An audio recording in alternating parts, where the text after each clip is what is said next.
Sejam todos bem-vindos a essa casa de paz, luz, amor e caridade. Que possamos agora, nesse momento, fechar nossos olhos, espalmar nossas mãos sobre os joelhos, aquietar os nossos corações, de preferência desligar os celulares, nos permitirmos olhar um pouquinho para nós mesmos, sentir as boas vibrações que somente a prece nos dá.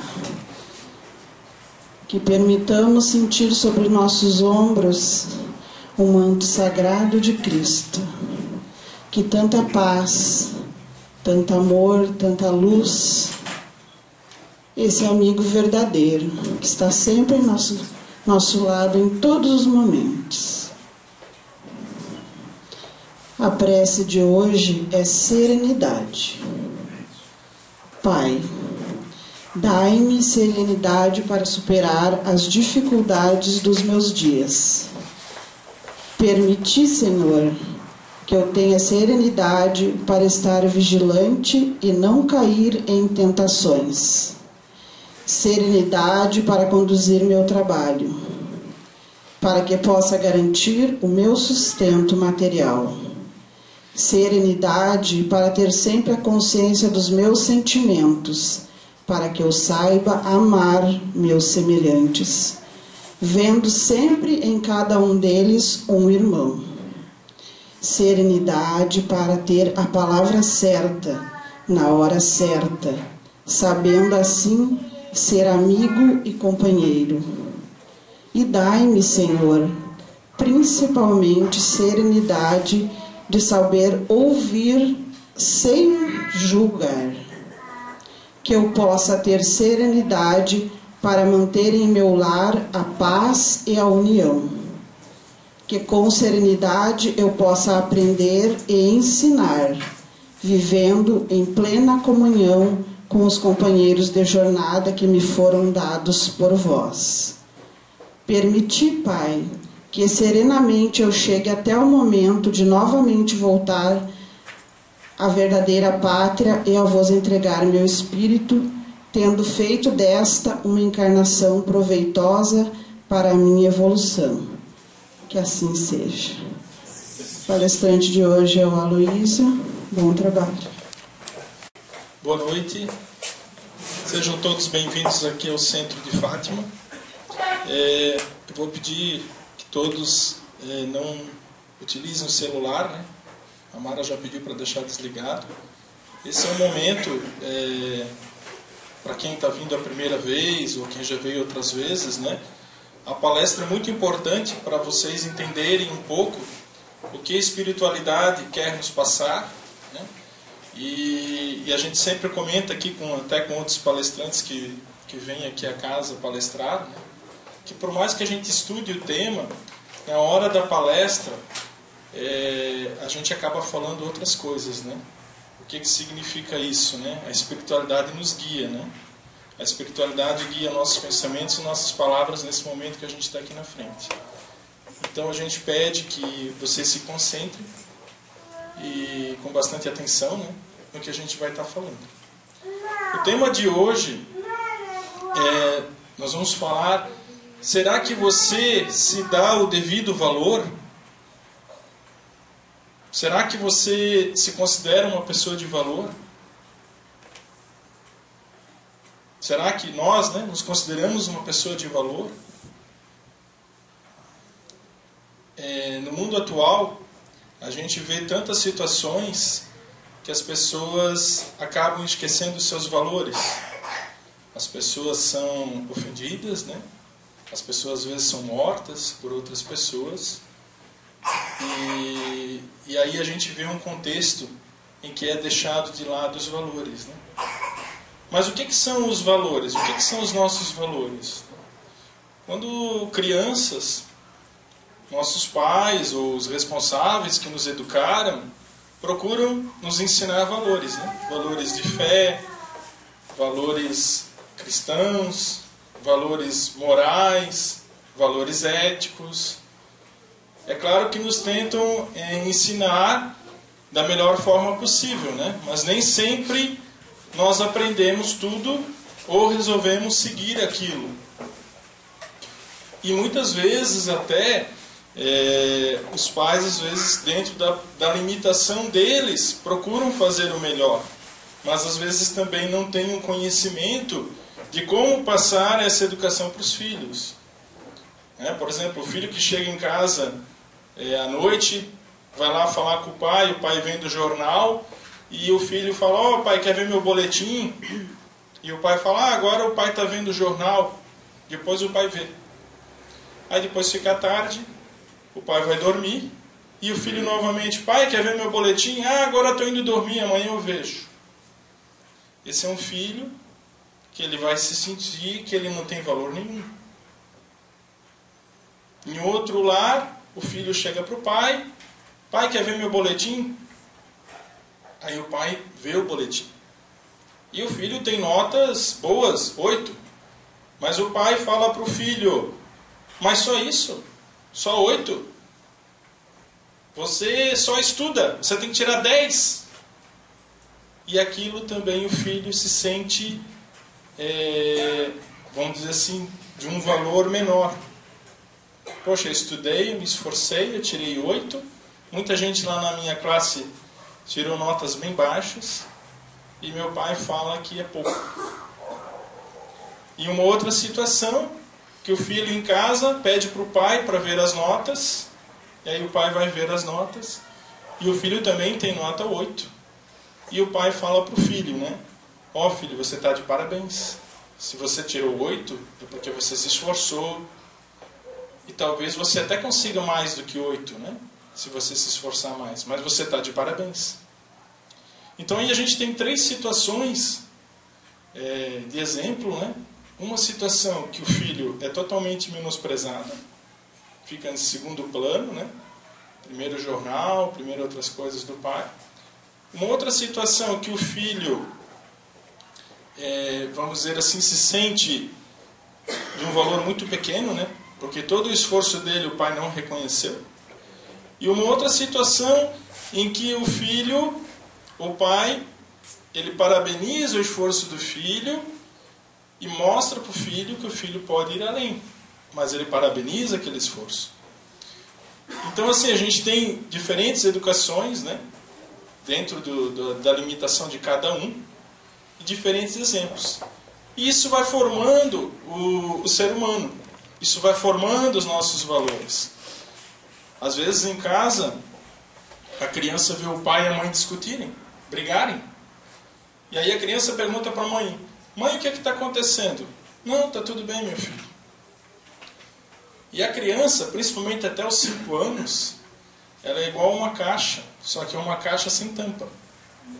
Tudo que você vai falando, ela vai absorvendo. Então uma criança que vem em casa, por exemplo, os pais brigarem, e que a mãe fala que está tudo bem, ele vai acabar crescendo no inconsciente dele que uma discussão em casa é normal. E aquilo para ele, na vida adulta, talvez vai ser normal brigar com a esposa, né? Ou a filha brigar com o marido. Enfim, são valores que a criança vai absorvendo até os 5 anos e vai entrando na cabecinha dela aquelas situações, vai ficando no inconsciente. Claro, depois vem a adolescência, depois vem a juventude. Alguns conseguem mudar os valores, né? Porque o que seria de nós se a gente não conseguisse mudar os nossos valores? Mas tem valor que às vezes a pessoa só consegue mudar se ela for um psicólogo. Porque ficou tão enraizado aquele valor na pessoa que ela não consegue mudar. Ou se ela buscar alguma ajuda. Então, se torna um adulto com aqueles valores. E aí, o que acontece? Por melhor que tenha sido a educação em casa, aquele jovem vai para a sociedade e aí se depara com um grupo de amigos, ou com um amigo, né? Quer dizer, pseudo-amigo, que fala: ó, se tu não fumar, tu não é meu amigo. E aí o jovem começa a fumar. Ou outro, se tu não beber, tu não é meu amigo. E aí começa a beber. Ou pior, né? Se tu não usar drogas, tu não é meu amigo. E aí também a gente se depara com uma situação lá na infância, em que talvez a mãe, o pai falava assim, se tu não fizer isso, tu não é um bom filho. Se tu não fizer aquilo, você não é um bom filho. E aí a criança absorve lá, antes dos 5 anos, que o amor é condicional. Condicional por quê? Ele impõe condições. E na verdade, o que Jesus nos passou é que o amor é incondicional. O amor não impõe condições. Então a criança absorve aquilo, quando adulto, quando jovem, ele acha, ele entende que o amor é condicional. Então, para ele se relacionar com alguém, ter uma amizade, ele tem que fumar, ele tem que usar drogas, ele tem que beber, porque é a condição para ele fazer parte daquele grupo. E às vezes o que acontece? Tanto a mulher como o homem vai se relacionar, e aí também a outra parte vai impor condições.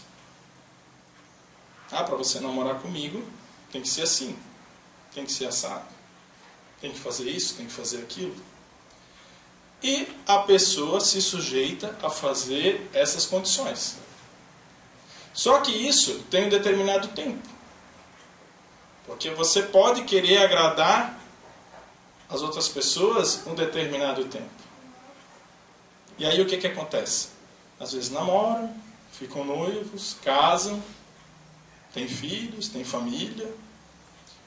E aí um dia a pessoa, com aqueles seus valores reprimidos, ou com aquele seu eu reprimido,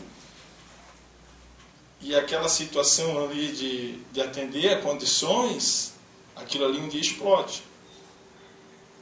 E aí, na verdade, não existia um amor incondicional. Existia um amor condicional. E essas condições acabam pesando. E às vezes a pessoa fala, eu tenho um relacionamento difícil em casa, com a minha mulher ou com o meu marido. Mas quanto tempo vocês estão juntos? 15 anos. Então você está 15 anos sufocando o teu eu. Enterrou o seu eu. Mas aí existe uma pergunta, E aí no Evangelho também fala, Jesus fala, conhece-te a ti mesmo. Então, falando em valores, a primeira coisa, eu preciso me conhecer. Quais são os meus valores? E quais são os meus valores bons? E que eu procuro cuidar desses valores. Porque durante a vida, nós vamos mudar de valores. Mas eu não posso deixar me influenciar pela mídia, pela propaganda, pelos outros, pelo vizinho. Porque a mídia nos procura colocar dentro de uma situação em que nós devemos ser consumistas, devemos adquirir coisas caras, devemos adquirir bens que mostram que a gente tem, por exemplo, só tem, vamos dizer assim, sucesso, respeito, quem tem determinado carro, quem tem determinada roupa, e nós acabamos se sujeitando a isso. Então vejam como é fácil, mexer com os valores das pessoas. Mas quando a pessoa tem os valores bem definidos, e aí isso exige uma reflexão nossa diária. O que eu quero para a minha vida? Eu quero ser feliz? Ou eu quero ter muitos bens? A gente falou na palestra passada que a riqueza em si, que é o acúmulo de bens, não quer dizer que traz felicidade. Eu quero ter o necessário para mim, ter conforto, sim, para mim, para minha família, mas eu quero ser feliz. Então o que acontece? Acontece uma inversão de valores. E aí também entra outra questão, A maioria de nós somos criados para agradar os outros. Nós não somos criados para agradarmos a nós. Então, desde pequeno, faz assim porque a titia vai gostar. Faz assim porque fulano vai gostar. Não faz isso porque imagina o que a visita vai falar, o que o outro vai falar. Então, a gente sempre se preocupa com o que o outro vai dizer. Porque se eu chegar lá com um carro antigo, o que as pessoas vão dizer, né? Se eu for assim vestido, o que as pessoas vão dizer? Se eu fizer isso, o que meu vizinho vai falar? Só que nós fomos, infelizmente, criados dessa maneira. E aí o que acontece? Eu dou poder ao outro sobre a minha vida. E aí a mídia, a televisão, todo mundo fica influenciando os meus valores. Mas eu que deveria conduzir isso, eu deixo para um outro conduzir. E isso é muito perigoso. Porque se eu não me valorizar, quem vai me valorizar? É a mesma coisa, né? Você está vendendo um determinado produto, alguma coisa, é a mesma coisa que você chegasse para a pessoa, né? E falasse assim, estou vendendo garrafinha de água. Quanto você quer pagar? A pessoa vai dizer, não quero pagar nada, quero de graça. Não, mas eu paguei pela água, eu preciso pelo menos tirar o custo. Aí a pessoa vai dizer, não, eu não quero pagar nada. É a mesma coisa que você fazer isso, né? Você está deixando a outra pessoa decidir por você. E decidir a sua vida. Então nós somos influenciados de todas as maneiras, né, pela mídia e por pessoas que nos rodeiam, a sermos outra pessoa e não exatamente aquilo que a gente é.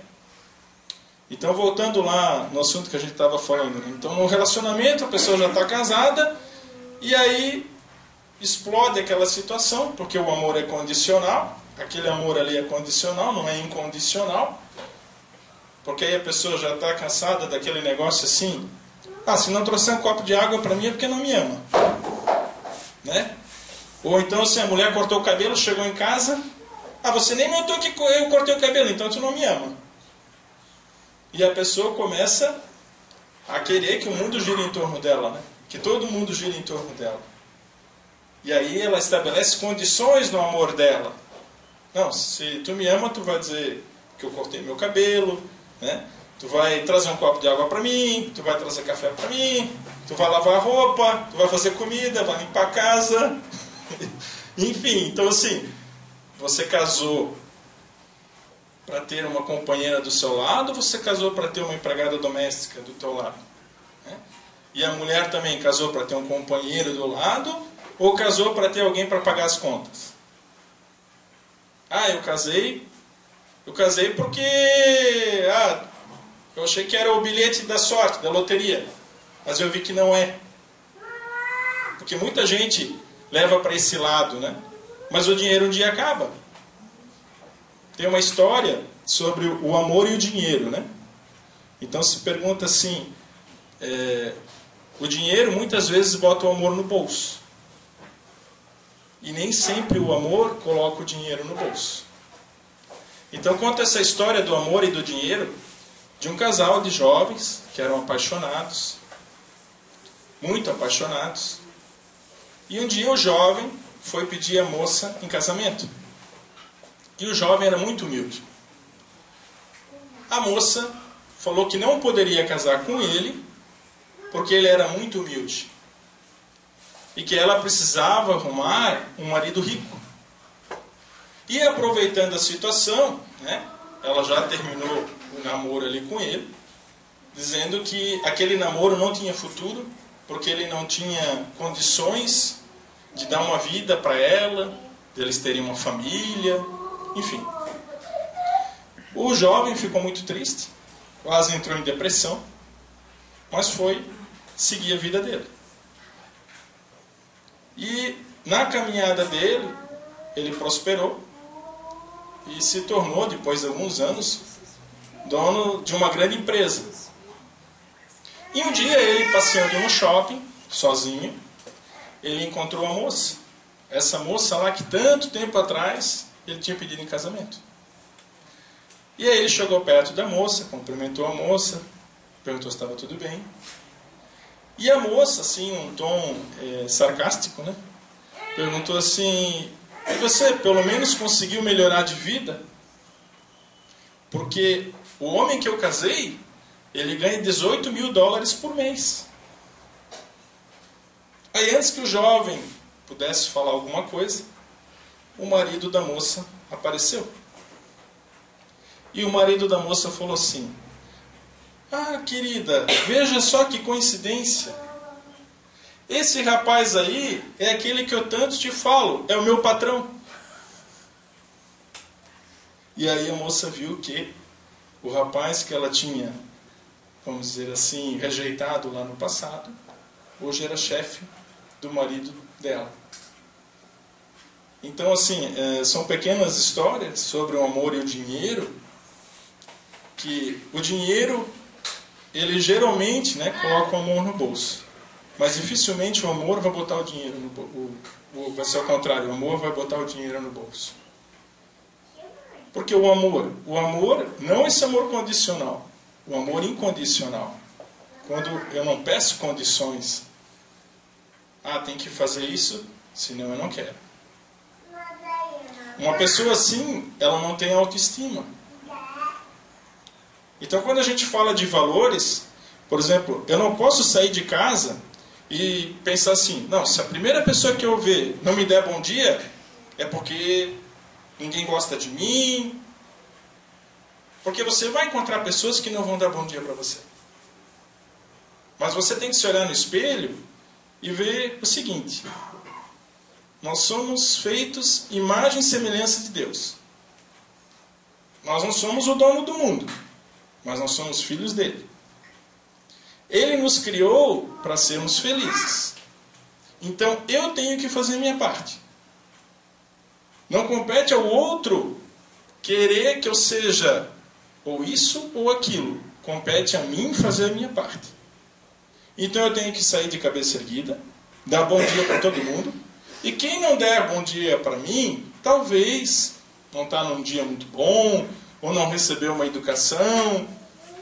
Porque tem criança que os pais falam em casa: não falem com estranhos.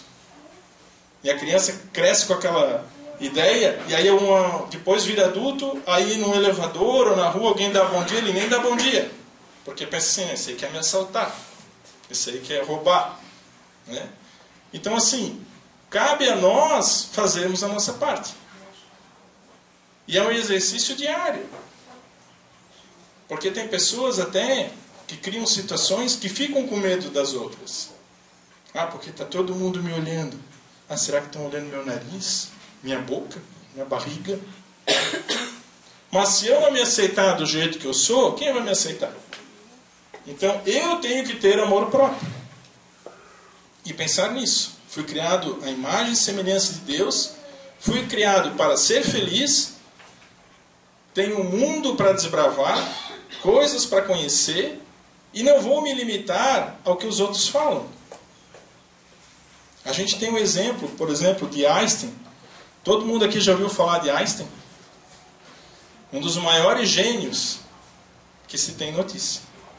Vocês sabiam que Einstein, na primeira escola que ele estudou, ele foi expulso da escola? Porque falaram que ele tinha um retardo mental, que ele não podia estudar. Ele foi para uma outra escola. E talvez nunca se falou na professora que ele teve, que incentivou ele. Que disse para ele: não, tu tens a tua potencialidade para desenvolver. E aí a gente já sabe o que aconteceu com Einstein. Foi um dos maiores cientistas.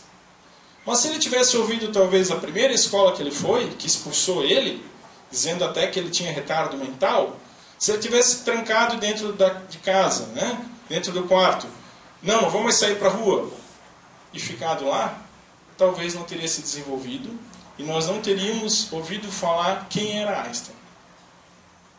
Então ninguém tem o direito de julgar você. Se você tem os seus valores, e você está fazendo algo que seja bom, que seja digno, você está certo. Ninguém tem o direito de dizer para você que aquilo é errado, ou que aquilo não é certo, ou que você está no caminho errado. Porque a maioria das pessoas que fazem isso, como aquela moça da história lá do dinheiro e do amor, acabam quebrando a cara. Porque os nossos valores, além da gente formar na educação, a gente forma também na experimentação. Eu só vou saber se algo der certo se eu fizer. Se eu não fizer, eu não vou saber. E como tem aquelas pessoas que vêm falar para você, né? Isso aí não vai dar certo. Isso aí não vai dar certo, você é louco. E a pessoa vai lá e faz. Então, muitas vezes, né, a gente tem que ser surdo para os comentários alheios, para não deixar que isso contamine a gente. E a gente siga o nosso caminho. Que isso é o que é o nosso plano, a nossa missão. Muitas vezes a gente convida as pessoas para virem ao centro. E as pessoas falam, não, eu não vou lá no centro espírita. Mas por quê? Não, porque eu sou católico. Eu também sou. E eu vou na missa também. Porque eu sou evangélico. Porque eu sou isso. Não, mas o espiritismo não é uma religião. Nós não vamos lá fazer uma lavagem cerebral para você deixar de ser católico, deixar de ser evangélico, deixar de ser qualquer sua crença. O espiritismo, nós falamos de fé, do evangelho puro. E tem pessoas até que quando eu falo que eu sou espírita até se afastam. Tem uma catequista lá em Blumenau. Meu filho fez crisma esse ano, terminou. E a gente sempre conversava. E aí no último dia de crisma, só que ela não era catequista do meu filho. A filha dela fazia crisma com meu filho, ela era catequista de uma outra turma. Um dia ela até me convidou para ser catequista, mas ela não sabia que eu era espírita. E o último dia tinha uma confraternização lá na igreja. E aí eu fui lá buscar meu filho, ela estava lá e ela veio perguntar como é que estava, tudo bem e tal. E ela falou de uma jovem de 12 anos que estava internada numa psiquiatria com problemas e que estava com ideias de suicídio. E aí veio para mim, vou ter que falar para ela. Aí contei um pouco da minha história e falei, olha, eu frequento centro espírita, assim, assim. E aí ela já meio que regalou os olhos, né? E aí ela começou a falar assim, mas vocês acreditam em reencarnação? Eu disse, não é que nós acreditamos, está na Bíblia. Aí quando eu falei que está na Bíblia, ela regalou o olho mais ainda, né? Aí eu disse, não, está lá na Bíblia, lá você pode encontrar lá em Mateus, lá na passagem da transfiguração. Ela assim, onde? Eu não lembro disso. E aí eu contei para ela que Jesus conversa com Moisés e com Elias, os espíritos de Moisés e de Elias. Conversa ali. Alguns apóstolos presenciam essa situação, e que acontece no monte, e depois quando eles descem do monte, Pedro fala para Jesus, mestre, pelo jeito Elias vai precisar voltar outra vez. E aí Jesus fala, na verdade Elias já voltou, só que não foi reconhecido. Elias voltou como João Batista. E aí a catequista assim, eu não lembro disso. Eu disse, não, depois eu vou fotografar a Bíblia lá e vou te mandar o texto. Mandei para ela. Mas dali em diante, ela não conversou mais comigo pelo WhatsApp. E também não me passou o contato que eu pedi. Olha, se tu puder passar o contato dos pais da menina, eu quero ajudar. Aí trocamos alguns WhatsApp. Ela disse, veja bem a minha situação, eu sou catequista, não posso dar o telefone deles, eu não estou conseguindo falar com eles, enfim. Então, o que acontece? Às vezes tem pessoas, né? A gente convida para vir ao centro, e as pessoas assim, mas o que vão pensar? As pessoas estão mais preocupadas com o que os outros vão pensar do que com ela. Só que quando nós nos encontrarmos um dia com Jesus, vai ser entre nós e Jesus. E aí eu vou dizer assim, eu fiz isso porque fulano queria, Beltrano queria. Mas ele vai dizer, mas você, o que você queria, você fez? Eu não fiz. Então é isso que a gente precisa desenvolver dentro de nós. Você fazer o que você quer realmente fazer, e não o que os outros querem que você faça. Para isso, precisa firmeza. Você precisa te conhecer, você precisa ter uma meta, Você precisa entender a sua missão aqui, que é ajudar os outros. Mas você precisa estar fortalecido. É aquela história que a gente sempre fala, né, da máscara. Quando a gente está voando num voo e tem momentos de despressurização, aí o piloto fala, né, máscaras de oxigênio vão cair. Você precisa primeiro colocar em você, para depois colocar no outro. Porque se você for tentar ajudar o outro, você pode não conseguir colocar a máscara nele, e aí ele vai desmaiar e você vai desmaiar também. Então primeiro você coloca em você, depois você coloca no outro. E isso é o que nós temos que fazer. Colocar primeiro a máscara em nós. E só o processo, só a sua vida, só a sua decisão, só você vai entender. Porque ninguém vai compreender a sua decisão, o seu processo, enquanto não passar por isso. E é isso que às vezes as pessoas não entendem e ficam julgando, né? Aí as pessoas falam, se fosse comigo eu faria assim, eu faria assado. Mas não é com ele, é comigo. E eu também não posso julgar o caminho dos outros, porque não é comigo, é com eles. Então aí entra essa questão de valores que eu tenho que cultivar. Os meus valores. E não cultivar os valores dos outros. Se é algo do bem, se é algo divino, por que não fazer? Por que ficar com vergonha? Por que ficar pensando o que os outros vão falar? Eu não vou no centro porque os outros vão ver e vão falar. Mas por que isso? Você não está fazendo nada de mal. E a mesma coisa às vezes também, nós encontramos pessoas que têm mediunidade aflorada e a gente convida para trabalhar no centro. E a pessoa às vezes também fica assim, será que eu vou? Será que eu não vou? Porque o que os outros vão dizer? Mas se você vir, você vai vir para ajudar pessoas. Você não vai vir fazer nada de negativo ou nada que não seja do bem. E hoje a gente vê, quando a gente fala espiritismo, né? Eu estava contando a história da catequista, as pessoas têm preconceito, né? Não conhecem. Elas acham que espiritismo é uma coisa negativa, não entendem. Se olharem a Bíblia, está repleto de passagens ali que Jesus fala do espiritismo. Tem essa passagem da transfiguração. E tem outras tantas passagens que Jesus fala, né? Quantas curas ele fez daquele menino que foi trazido a ele, e ele mesmo fala, os espíritos malignos estavam ali. Então Jesus falava isso, não é eu que estou falando. E às vezes as pessoas acham assim, que nós criamos um evangelho, que nós inventamos uma situação, mas é tudo baseado no evangelho de Jesus. Ninguém está inventando nada. E as pessoas ficam assim, né, como essa catequista, quando eu falei da Bíblia, aí que ela regalou o olho, né? Ela pensou assim, ele está falando da Bíblia? Por quê? Porque às vezes estão acostumadas também a pegar pessoas que não têm um conhecimento. E aí às vezes as pessoas não sabem o que falar. E às vezes mesmo a gente falando, as pessoas ficam com receio. Não, mas não deve ser isso. Não deve ser por aí. Mas com certeza, essa catequista eu coloquei uma sementinha lá na cabeça dela. Eu acredito que ela ficou em dúvida, porque ela pensou, tudo aquilo que eu aprendi e que eu faço, será que não é bem assim? Porque eu também em nenhum momento disse que ela está errada. Nenhum momento. Nós não estamos aqui para criticar ninguém. Eu só falei de um outro ponto de vista. E é isso que a gente quer que as pessoas entendam, né? Nós não somos uma religião.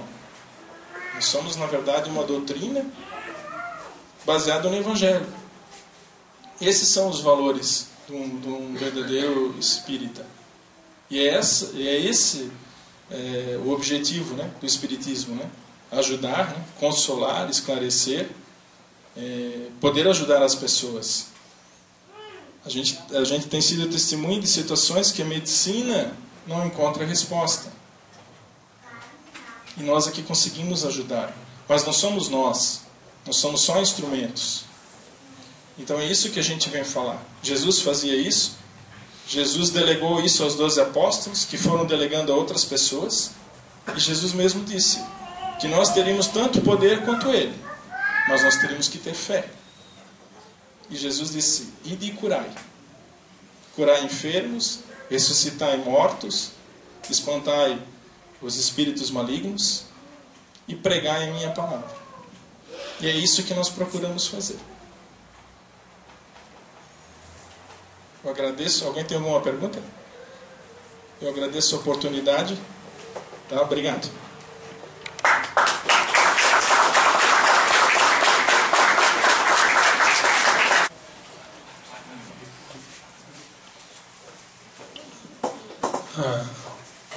É muito importante a gente ouvir uma palestra que se dedica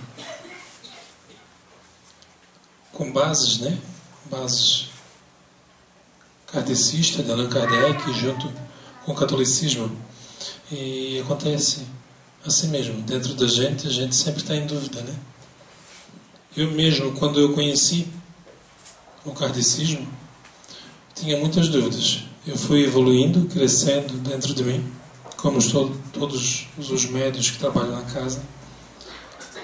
Sempre era duvidando. Será que o padre não esconde nada atrás da orelha dele? Sempre era muito desconfiado. E a gente não tem que, de repente, estar culpando, não é culpa, ou julgar, né? Ou não entender, ou não compreender. Sabemos que estamos neste tempo, nesse processo, para crescer, crescimento interno, crescimento espiritual.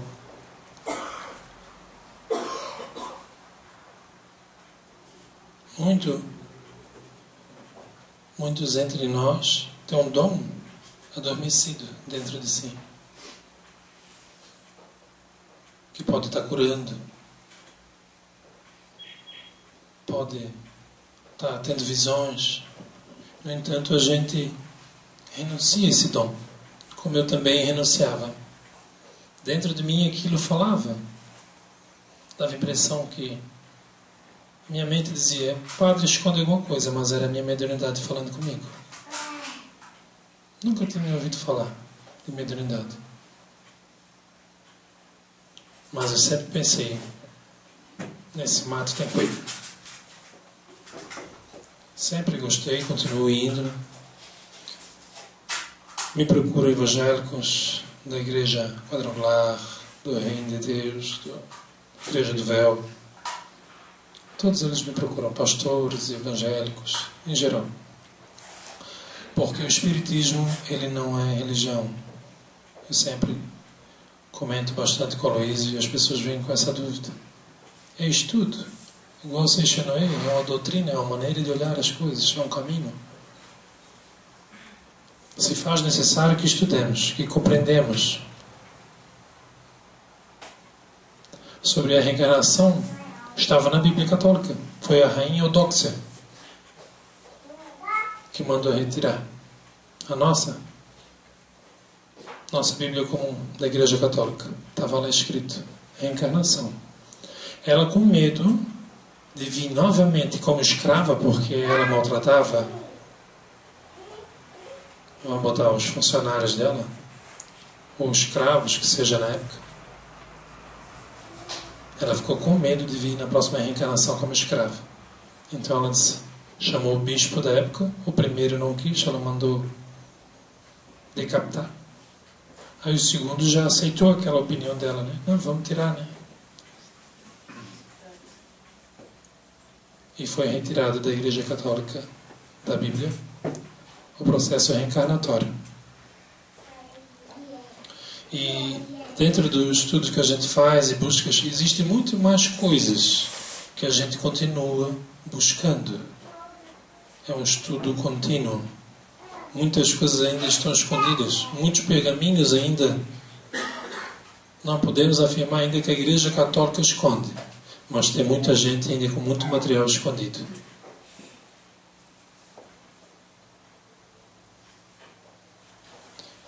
Um exemplo. Jesus, dos 12 anos aos 24, estava escondido no Egito. Não se ouve falar. gente não ouve falar. Meramente por cima. A gente tem que sair daqui, ir lá no Egito, estudar lá, para depois aprender. A gente encontra africano, jamaicano, japonês, alemão, italiano, egípcio a gente não encontra. Por quê? Ninguém fala disso. Encontra tudo que tem raça. Espanhol, português, brasileiro. Eu sou descendência de egípcio. Não existe.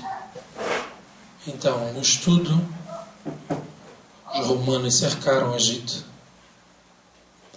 Como antigamente em Roma também tinha os profetas que tinham previsão, e foi dito: o rei está no Egito escondido. E quando foi falado o rei está no Egito escondido, o poder, né? Mas que rei é esse? Temos que acabar com esse rei. E foi juntado o maior exército da história. Foi cercado o Egito. E todos os egípcios foram mortos. Jesus fugiu pelo deserto. Ninguém ouviu falar. Ninguém toca no assunto. Só o que interessa. Bate sempre em cima da mesma tecla o que interessa. Então, muitas coisas, quando a gente vem numa casa espírita, nos faz refletir, buscar dentro da gente. Por que eles escondem algumas coisas e outras eles ficam batendo em cima? Que direção é essa? Tomar as pessoas pelo medo. Se tu não fazia assim, tu não vais para o céu, tu vais para o inferno. Quem disse? Se é um processo reencarnatório de vidas, o máximo que vai acontecer com você é o seguinte: vai vir outra vez, vai vir outra vez, vai vir outra vez, até você se melhorar. Você trabalhar a sua mediunidade, ser uma pessoa melhor. Existe umbral? Existe umbral. Pela uma lógica divina. Aquele que faz o mal, ele tem que ir para algum lugar. Mas não que ele vai ficar preso eternamente lá. Porque a consciência dele prende ele lá. E por que outras religiões não falam isso? Que é a consciência dele que prende ele lá. Existe demônios? Existe. Constantemente nós trabalhamos com isso. A desobsessão, a mesa mediúnica, graças à equipe da Mara, trabalha muito bem isso. Graças a Deus. Para que as pessoas consigam os seus objetivos, consigam alcançar a paz interior, a prosperidade. Muitas vezes é um irmão não evoluído.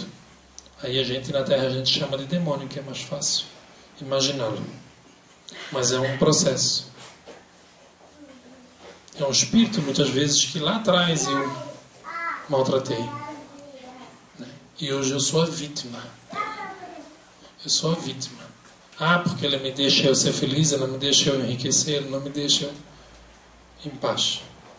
Vai lá atrás, eu teria a vida dele. Mas enfim. Então a gente tem que se preparar para vir numa casa espírita. Abrir a nossa mente, o nosso coração. Muitas vezes a gente vem escutar. Como diz o Leísio, se prepara para escutar uma coisa, né? E acaba escutando outra, igual quem vem aqui na frente. Eu vim só para fazer o encerramento e acabei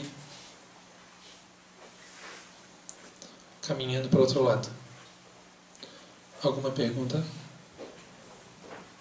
Aberto para as perguntas. Então, se colocamos com os olhos fechados, as mãos sobre as pernas, iniciaremos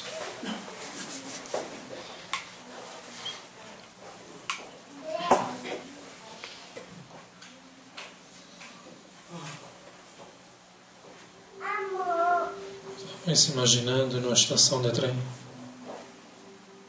em pé, aguardando a aproximação, com os olhos fechados, as mãos subabertas sobre os joelhos, numa posição tranquila, elevando o nosso pensamento a um ser maior. E através da imaginação conseguimos a conexão com seres especiais.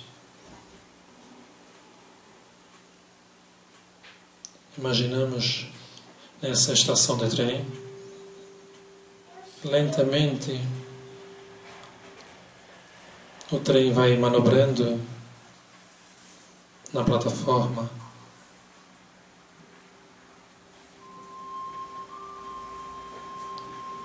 Vai se posicionando logo à nossa frente.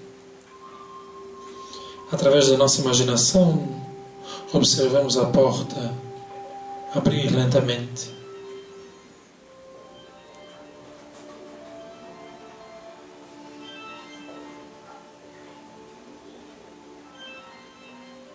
Vamos imaginando que estamos caminhando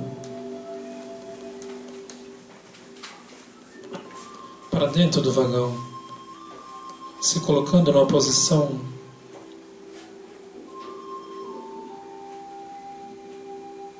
de recepção, e recebemos a iluminação.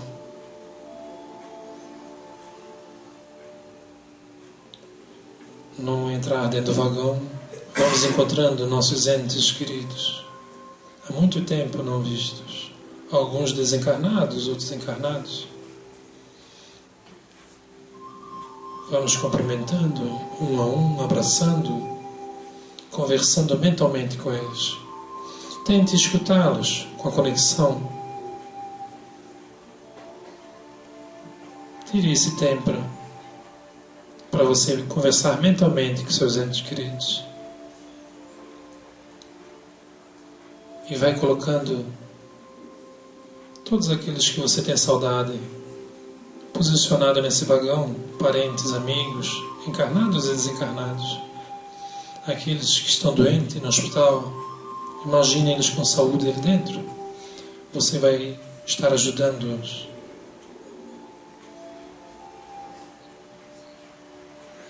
Na medida que você for cumprimentando, logo após, você coloque-se numa poltrona ao lado da janela. Pode continuar conversando mentalmente com os entes queridos. Observamos que as portas do trem vão se fechando lentamente e o mesmo começa mais uma viagem.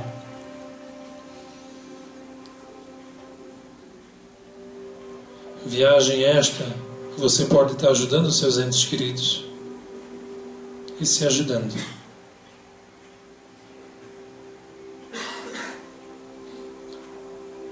Já um pouco distante da estação do trem, já com alguma velocidade, observamos o trem fazer uma curva acentuada à direita. Dessa posição que você está sentado ao lado da janela, você consegue ver lá na frente a Maria Fumaça, e ela sai uma fumaça bem branquinha.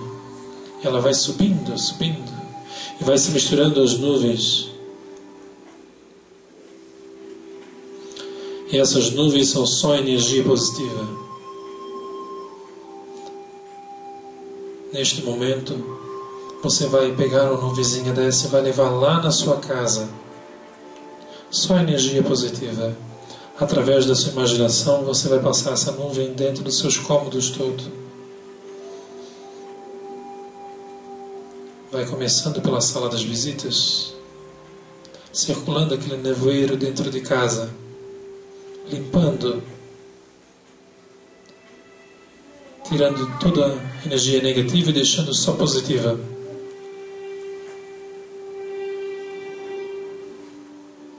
Você pode, confie.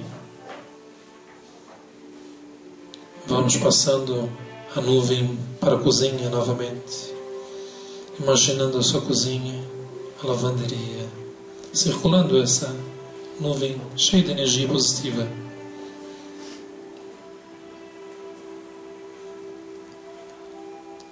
Vamos aos banheiros. Circule a nuvem dentro do banheiro, no corredor, no cômodo de visitas.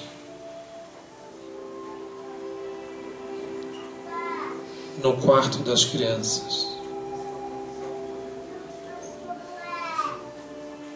E por último, leve lá no seu quarto. Imagine seus guarda-roupas com as portas abertas. E essa nuvem vai tirando toda a energia negativa, toda a influência negativa de alguma forma. E você vai circulando essa energia dentro do seu quarto. Essa nuvem ela vai circulando. Neste momento você pode levar também essa nuvem na casa de um parente, de um ente querido, de alguém que esteja conhecido seu no hospital. Você tem o poder. Você vai estar ajudando.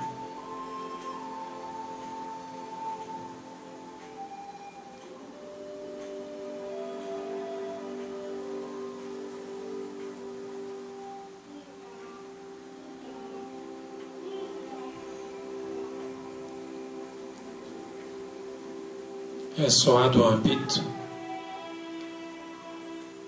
avisando a aproximação do trem na próxima estação.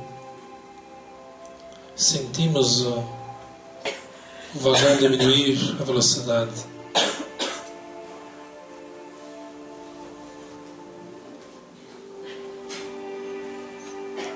Faz um segundo apito mais longo, iniciando-se a manobra de aproximação, já aparelhando junto à estação.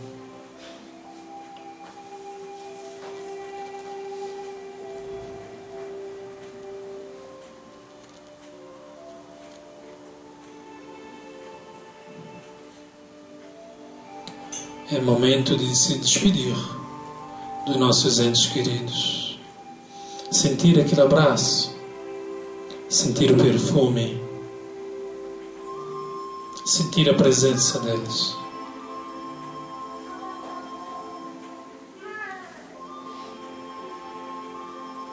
Compreenda que nós não estamos sozinhos.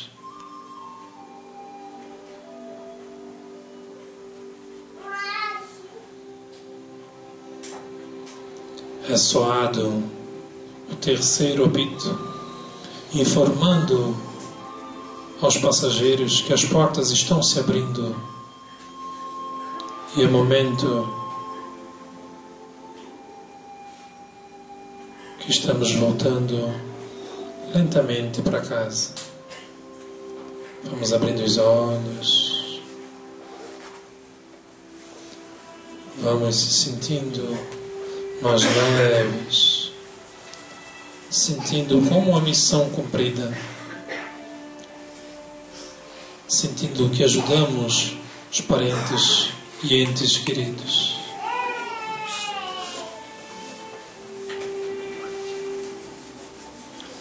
Vamos abrindo os olhos todos, bem lentamente. Vamos voltando. Agradeço a todos a presença, a oportunidade que a Casa de Fátima recebe vocês e também possa estar auxiliando na trajetória de vocês. Aqui atrás tem um café produzido por vocês mesmos. Fique à vontade. Temos uns médios para tirar alguma dúvida de vocês enquanto os trabalhos ainda não se iniciam. Aqui atrás vocês podem estar perguntando para o Luísio, para a Ieda, para a Tânia, a Alessandra, a Mara, a Patrícia, a Cida.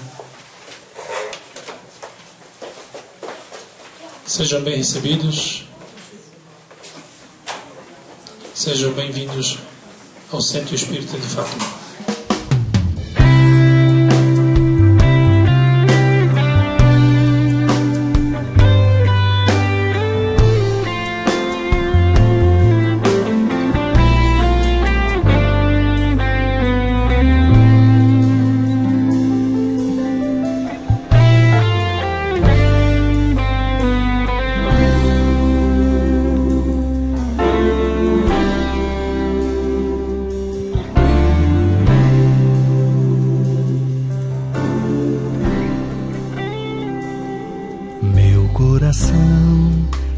batendo em disparada no horizonte dessa estrada, vai seguindo sempre em frente, buscando a luz, um sinal de lua clara, para que o escuro da jornada não confunda o olhar da gente. Meu coração, meio flor, meio de aço, vai achando seu compasso, vai cumprindo aos poucos seu papel, encontrando seus motivos para amar, renovando seus motivos para sonhar, para não se perder, para não esquecer que o amor só com amor pode pagar, para não se